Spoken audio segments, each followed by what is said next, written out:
سیرة العنبر کې د غریبۍ حالت. نبی اکرم صلی الله علیه وسلم په میاشت د رجب زبرګه سن 8 هجري کې د سمندر په غاړه یو لښکر د 300 کسانو چې په دوی باندې یې حضرت ابو عبیده رضی الله تعالی عنه امیر جوړ کړی ولېږه. نبی اکرم صلی الله علیه وسلم په یوه تیلی کې د کجورو توخه دوی ته ورکړه. 15 ورځې د دې حضراتو هلته ایسارېدل وو او توخه ختمه شوه.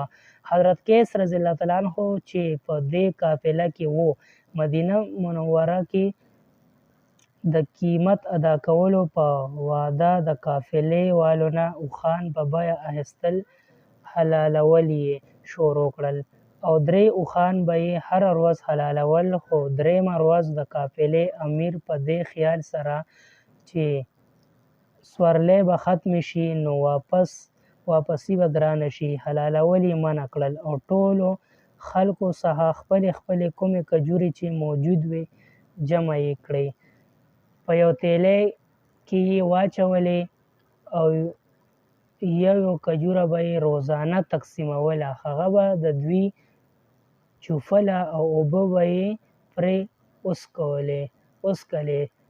تر شپې پورې به هم دغه خوراک و.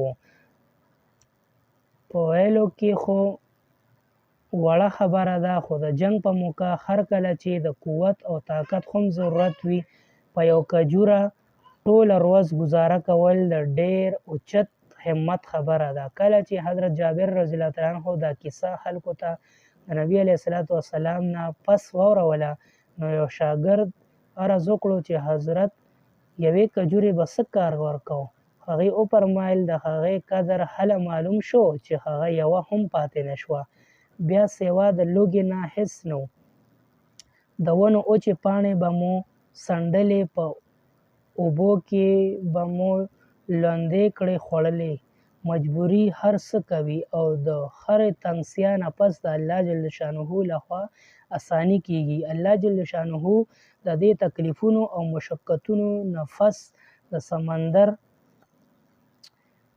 نه یو کب دې خلکو ته راوویستو چې هغه ته عنبر وایي. دومره غټ و چې 18 ورځو پورې دې حضراتو د هغې نه خوراک کو او مدینې منورې ته را رسېدو پورې د هغې غوښه په توخه دانونو کې ورسره وه. نبی اکرم صلی الله علیه وسلم په مخ کې کله چې د سفر تفصیلي کیسه واورول شوه، نو هغې مبارک ارشاد وفرمایو چې دا د الله تعالی یو رزق و چې تاسو طرف ته یې راولېږو. پیدا کې لیکي مشقتونه او تکلیفونه په دې دنیا کې ضروري دي او په الله والو خصوصا راځي. په دې وجه د نبی علیه السلام ارشاد دی چې انبیا علیه السلام د ټولو نه زیات په تکلیفونو کې ساتلی شي، بیا چې په ټولو کې زیات بهتر وي، بیا ورپسې چې پاتې شو کې بهتر وي. دې سړي ازمیښت د هغې د دیني مرتبې مناسب کېږي او د هر تکلیف نه پس الله تعالی په خپله مهربانۍ او فضل سره اساني راولي. دا هم سوچ کو چې زموږ په مشرانو څه تیر شوي دي او دا ټول د دین په خاطر وو. د دې دین په خورولو کې چې هغې نن موږ په خپلو لاسونو ضایع کوو. دې حضراتو لږې تندې تېرې کړې، پاڼې یې وخوړلې، خپلې وینې یې وبهولې او دین یې خور کړو چې هغه نن موږ باقي هم نشو ساتلی.